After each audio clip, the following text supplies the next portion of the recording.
I'm extremely honored to be your keynote speaker. Many of you wonder why. Simply a middle school debate day boy. But to me, it is so much more. It is a celebration of your wins and your losses and the things you have yet to accomplish and the things you have yet to imagine you are capable of doing. In this room, it sits the future of the city of Newark. Unlike many other middle schools across the nation, you all have an extreme opportunity to debate. This is unfortunate considering that I got the chance to witness the capabilities of these middle schoolers in this room. I was beyond impressed. Not only were y'all smart and passionate, but y'all are motivated. Hi, my name is Marcia Brown, and I am the Vice Chancellor for External and Governmental Relations at the great Rutgers University in Newark.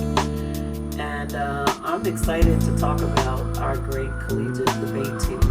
It's approximately 6 to 7 years old, and it's done phenomenal things in its journey toward this championship.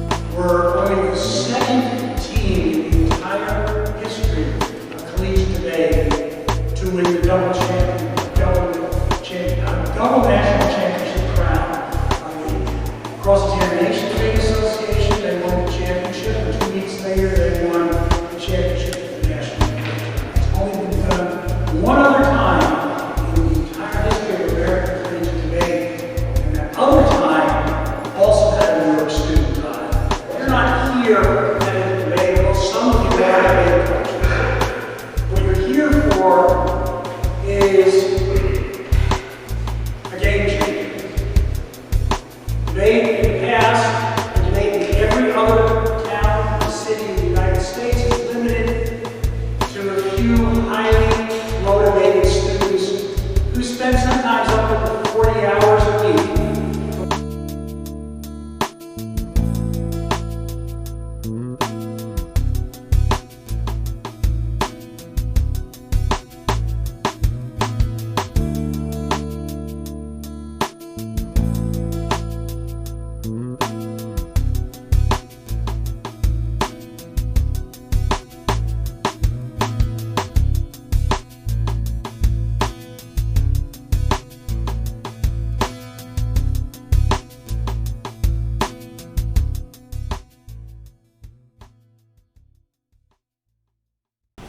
What's going on, guys? My name is Malcolm Miner, and welcome to another amazing episode of the Newark Debater Alumni Series. And we have an amazing show prepared for you today. Now, before we begin, do not forget to subscribe to our YouTube channel at The Newark Debater. And remember to share our episodes if you think someone will appreciate it or love it. Tag us. We appreciate all the support and love from you, so continue to give the feedback. And if you have any questions, comments, or concerns, you can always email us at thenewarkdebater@gmail.com. And we'll get back to you as soon as we can. Now, today's episode is about how to bring debate to the public and debating in the public eye. In this new digital era, most people have engaged in some type of online debate. May it be by exchange of texts, emojis, or even photos and articles, right? Often, these digital debates lack the research needed for a full, robust debate, and an equal space with time restrictions for people to condense their best arguments and properly advocate for them. But that's easier said than done, as we all know, especially in an era where we are all constantly in the public eye. So, leading our discussion today, we will have Newark's very own debate alumni, entrepreneur, and American Ninja Warrior competitor, Desmond Odom. Welcome, Desmond. Woo! Thank you for joining us here today. Thank you for having me. Of course, of course. So, Desmond, let's start off. You're going to start at the root of where you're from. So tell us, where's that? From here, born and raised in Newark, New Jersey. Okay, nice. And what got you into debate? Friends, I watched a couple of my friends get sucked into it, and then they actually convinced me to go out to a tournament, and I couldn't help but sitting there watching the debate. I just wanted to get involved. I wanted to answer the questions. I wanted to be a part of the argumentation. Okay. So they were just like, give it a shot. And the coach was promising me things like, you get to travel and food. And I was at that time, I was a big kid, so food was everything. Wait. Now, we are talking about debate and how you got there, but you're not repping where you were at. I debated at no vocational. North Vocational. North See, Vocational High School. that's. I was there when North Vocational was debating out here. I remember that. Yeah, it was a Not good many time. people remember North Vocational out here. Nobody does. I do. You know, lost generation. But Yeah. you know, that's cool. That's cool. And who was your coach back then? Thomas Hall. Okay, nice. And how was the team looking at that time for you guys? It was very diverse. We had a lot of males and females, different ages, different ethnicities, and ghetto, and it was a melting pot of people. But we were all very like-minded. We wanted to further ourselves and learn different things and get out there and interact with different type of people. Cool. So, how would you say debate has influenced your life, if it has influenced your life at all? Greatly. It showed me a great appreciation for research, and you realize how much you have to research things. Like going through college, that's all about research. You got to have a technique, and then even trying to get into acting and film writing, you got to know how to research the people, how to research the formats, and different things like that. It helped me prepared me to speak in front of people, in front of cameras, in front of crowds, to be a motivational speaker. And it helped, after being on the show, I was always in front of people. So if I didn't have that, experience of speaking in front of crowds and crowds of people, I don't think I would have that confidence to be able to do that. Okay. Nice. And did that directly help your major in college necessarily? The ambition my hunger for knowledge that I developed while being a debater definitely helped me through college, because it made me more aggressive in all of my assignments. So if we had to do a 5-page essay, I had to do 8. I had to do better than everybody else. Because during my research process, I learned more and I absorbed more than your normal person, because I have had that hunger that I developed while being a debater. Okay, nice. So I know this may seem random, but we have to know. We all do. I surely want to know. How did you make that jump from Newark debater to American Ninja Warrior? Well, that's a very simple story. My partner, Jose Espada, he was my debate partner in my last years, and he passed away, God bless his soul. But we would watch the show together, and this is when I was 324 pounds. But we used to sit on the couch and talk a lot of crap, yeah.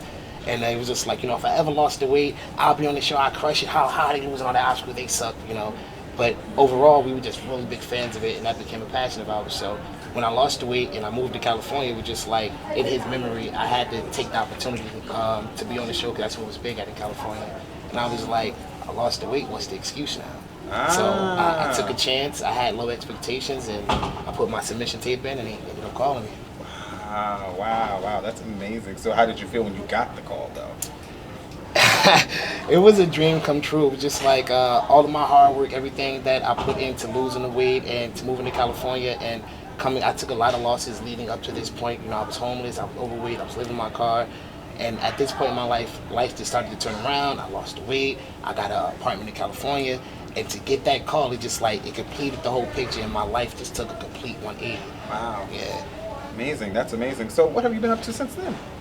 A lot. I moved back over here to Newark, and since then I've been teaching. And recently, within the last month, I finally got a teaching job in the city of Newark at the charter school. Oh, amazing. And that was my ambition. That's the reason I got into education, was to teach in my hometown and give back to the city that gave so much to me and made me the person that I am today. Wow. Okay, that's amazing. And which school? KIPP, New Jersey, Life Academy. Okay, nice. So you'll be working with what's that? Middle school. Fourth grade. Fourth grade. Yeah. Oh wow. So I guess you're really getting excited to do that kind of debate work in there. I'm actually thinking about trying to get a debate, feeding the idea of getting a debate program in there, but I just got get my feet wet. I got to learn who to talk to and stuff.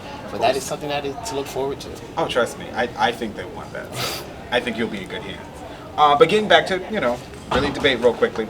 Is there any advice you would give to students who may want to try participating in debate or in a public debate, or who are looking to be more public in the general eye, for example? I would say do it. There is so much to take away from debate. The experience, learning different things, meeting different people, traveling, learning different skills such as how to do research, how to speak, diction, all different kind of things. Yeah, those things are important. It's definitely important to exercise your mind muscle, so to speak. Oh. Everybody wants to get into sports and athletics while they're in high school, but debate is something that works your mind muscles, and your mind muscles is what's going to carry you to success throughout your life. Exactly. So do you believe that teachers should facilitate classroom discussions that turn into debates, or using it in a debate format? Well, being in a very pro-black school now, right? I feel like it's very important to teach the kids civil discourse, to know how to engage people of different ethnicities and backgrounds, and know how to jump into a conversation, know what they're talking about, and be confident and speak boldly and proudly and show that black pride. And civil discourse is the best way to show them how to do that, and that's why I'm saying I would love to get debate in my school. Wow. Okay. Dope. So, what is your favorite argument that you have run or heard thus far in debate or just in general? The last one that I ran was it was called Coral Reef Madness, and it was Hey, say that again. It was what? Coral Reef Madness. Coral Reef Madness. Right. So we went out, we found all this evidence about different scientific theories about how coral reefs can cure AIDS, cancer, and all these giant diseases, right? Oh my gosh. But we had the evidence to back it. So it puts the other team in a position to be like, are these guys serious? So now they have to argue it. And it was just fun to watch people's reaction to like coral reefs solving these major diseases. And it was so perplexed. So for me, it was just fun and intellectual at the same time. Because again, these are facts. These are real things that are happening in scientific experiments that are happening right now that we felt like the government should fund. So I enjoyed that argumentation a lot. Oh, wow. You know, and I think there's a lot of research that is definitely coming out about that. Absolutely. And people are definitely getting into that knowledge. Yes, yes. You know, from just your average Joe walking around the street to, you know, celebrities really trying to go deep into this and really trying to be more health conscious. Yeah. And it's not just about, you know, this, but it's, you never know what in the earth can actually be an aid to us necessarily. Absolutely. Okay, so let's get a little personal. Got some personal questions for you, if you will. So tell us, what is your favorite book? I can't narrow it down to one, but I'm a bit of a nerd, right? So some people may we're say all, anybody can differentiate. No. Some people would say like mangas aren't books per se. Okay. They're books to me.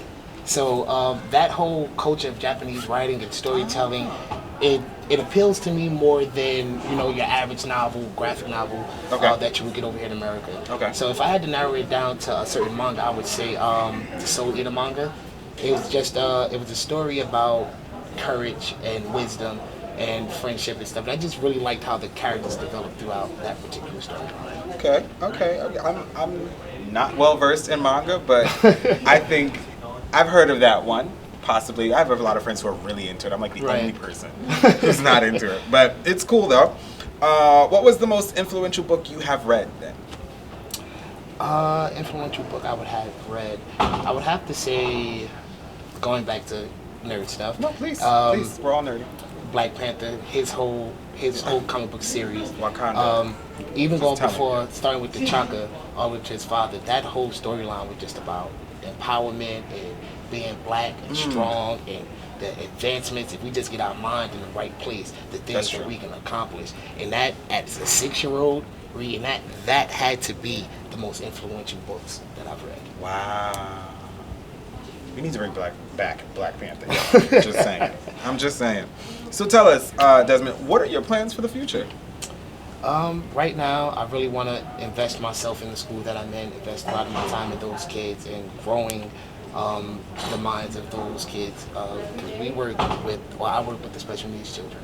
And they're not only just, you know, have their mental issues, they are economically disenfranchised. So they have a lot of disadvantages. So I really want to dedicate a lot of my time to the education system and helping those kids in that environment integrate into society and be successful and do my best to help set them up for success in life. Yes. Well, I definitely, in my family, I have someone who is who's autistic who has gone through that, and he's had amazing teachers. Right. So definitely, there's definitely a need for people like yourself in this in this field. We need you. So tell us, what polarizing topics that are in the news today would you like to see debates about? Because I know you got some. Oh man, what can I say that is not gonna offend somebody. It's just like it's so much out there. Just like, why is this? First off, why is this news? Why is this our focus? Yeah. But if I had to narrow it down to one, let's keep it simple.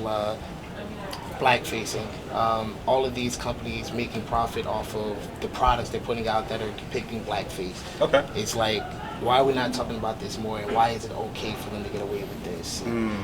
It even now, just sitting here, it bothers me, and I want to see people of all different ethnicities talk about this. Like, I think they do it because they don't understand the impact that it has on black people, what it necessarily means. Yeah. They just see dollars. But if we have that discussion and open their mind to it, maybe they will pick morality over finances. Okay. You know? But we can't make that call until that discussion is made. That's true. That's true. Wow, that is so deep. Because, you know, I think sometimes we forget about, you know, colorism and what that can play into, and what these triggers still have on us in 2019. Right, absolutely. You know? So tell me, Desmond, what is your favorite quote, if you can think of it? What is your favorite quote? I would have to steal one from Will Smith, and he says, "Fell often, fell often, fell forward." I can't remember the last part of it, but it's basically saying that, you know, fail as often as you can because you learn from failure, you grow from failure, and if you don't fail, then you're not really trying. Or if you don't fail, you're doing stuff that's too easy for you. You're not challenging yourself. Gotcha. So don't be afraid to fail. Gotcha. And he said that in like a 1 minute Instagram video, and that 1 minute video just like stuck with me. And going into like things like Ninja Warrior, because I still do that. I coach it with kids and stuff, and as well as teaching. You know, it's just like I tell my kids, don't be afraid to fail. Try this answer. Give this answer. We're asking you to give your best. We're assessing you. After we see what's what, we can help you get better. Same thing in Ninja Warrior. You can't go on these obstacles and think that you're just going to tackle it. Or if you fail, you're just going to give up and quit. You got to come back and be like, all right, I failed. This is how I did it. This is what I did wrong. Let's go back and do this again. Now, that would be a great program to start here in the city of Newark if you could possibly, like, have some type of Ninja Warrior camp or something for the school that you work with. I mean, as you go further into it. I mean, that would be amazing. If I can plug myself, kind of. Oh, no, you're going to be plugged. We have faith in you, though. You're going to be plugged. In my backyard, I've been building an obstacle course of my own. And this year, I think I'll have the finances to get the safety equipment where I can open it up to people and do like free summer camps, which was the idea behind it. Wow. Right now, I just use it for myself to train. I don't open up to people because I don't have the proper matting and I don't want anybody to get hurt. But this year, I think the finances is going to be in place where I can open it up to the public and have the local kids come out. Because, you know, in the summer, idle minds get in trouble. So I want to try to do my part to keep them off the street and get them doing something positive. Yeah. And if I can open up my course and teach them what I like to do and get them involved in something other than negativity, then I'm absolutely for it. Definitely. I mean, I know a lot of kids that would love to be a part of that, you know. So everybody here at the Newark Debater, please understand, when he's ready, you have to be in line after me because I'm first, because we're all going to definitely do this. I'm excited. So finally, what if anything would you like to, if there was something that you would like to leave with our audience, anything, what would that be? Be it, you know, any final thoughts, messages, lessons, advice, however you see. As cheesy as it sounds, simply whatever dreams you have, follow them. Chase them, never give up. Surround yourself with people that are trying to do the same thing you are trying to do. Don't be afraid to cut people off that's pulling you back. A lot of people get attached to people we've been friends for this amount of years. But if this person is toxic to you and your life and what you're trying to do, if they're not helping you be successful, don't be afraid to let them go. Your dream is too big to die by somebody else's hands.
like to play a little game that's called Block Book.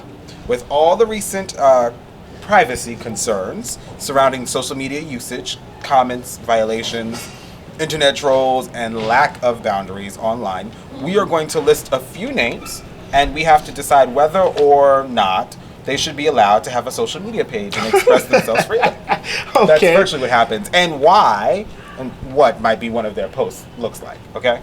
So you want to talk about one more time, yes or no, if they should have a social media page, and why and what might their post be like. Okay.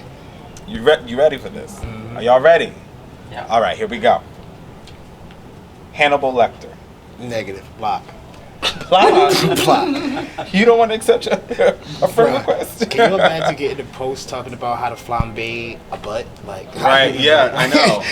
I'm not with it, bro. That would be the worst YouTube channel to watch. To watch him just cook your. I'm gonna go on live, y'all. Have a meal on Tasty. Right? Yeah. It's gross. Members of hate groups. No. Block. Block. Okay. Cool. Cults. Block. Block. You gotta go. You know, not all cults are bad, because this is marshmallow cult I heard of. I like marshmallows, but it's a long story. Anyway, religious groups. They get a pass. They get a pass. They get a Okay, pass. so what would their posts look like? Something where it's promoting love, promoting togetherness, uplifting people. It's not tearing people down, promoting hate. And anything that's not promoting hate, I mean, there's a difference in giving your opinion and trying to convince people to do hateful things. And I don't see a religious group doing that. Last but not least, Donald Trump. You've seen his Twitter, right? Who hasn't seen his Twitter? Okay, I'm not saying. He gets blocked, absolutely. Well, there you go, blocking them all. That's all the time we have for today. Thank you so much for tuning in, guys. Remember, if you have any questions, comments, concerns, suggestions, you can email us at thenorkdebater@gmail.com. Thank you once again. My name is Malcolm Miner, and I'm here hosting the Newark Debate Alumni Series. Tuning in. See you later.